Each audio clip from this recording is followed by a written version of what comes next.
ନମସ୍କାର ଦର୍ଶକ ବନ୍ଧୁ, ଜୟ ଜଗନ୍ନାଥ।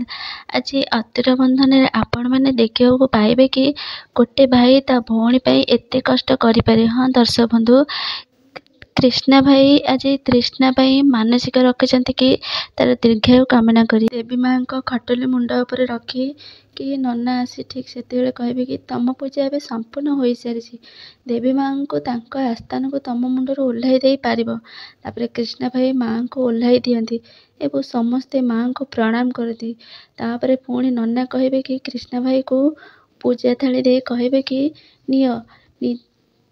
ନିଅ ତମ ଭଉଣୀକୁ ନଜର ଉତାରି ଦିଅ, ଏଥିରେ ଦେବୀ ମାଙ୍କ ଆଶୀର୍ବାଦ ଅଛି, ଦେଖିବ ତାର ସବୁ ରିଷ୍ଟ ଖଣ୍ଡନ ହେବ। ସମସ୍ତେ ଏମିତି ଶୁଣି ଖୁସି ହେଇଯାଆନ୍ତି। ପୁଣି ନନା କହିବେ କି ତାର ସବୁ ମନସ୍କାମନା ପୂର୍ଣ୍ଣ ହେବ, ଆଉ ସେ ଜୀବନରେ ନିଶ୍ଚିତ ସଫଳ ହେବ, ବହୁତ ଆଗକୁ ଯିବ। ତାପରେ ତୃଷ୍ଣା କହିବ କି ନନା, ମୁଁ ବି ଆଜି ମୋ ଭାଇଙ୍କ ଉପରେ ନଜର ଉତାରିବାକୁ ଚାହୁଁଛି। ତୃଷ୍ଣା କଥା ଶୁଣି ସମସ୍ତେ ହସନ୍ତି ଆଉ ଖୁସି ହେଇଯାଆନ୍ତି।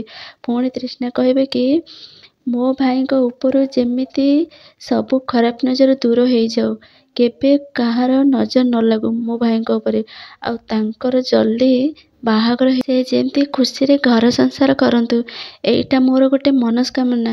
ତାପରେ କ୍ରିଷ୍ଣା ଭାଇ କହିବେ କି ଆଚ୍ଛା ତାହେଲେ ଏତେ ବଡ଼ ହେଇଗଲାଣି ନା।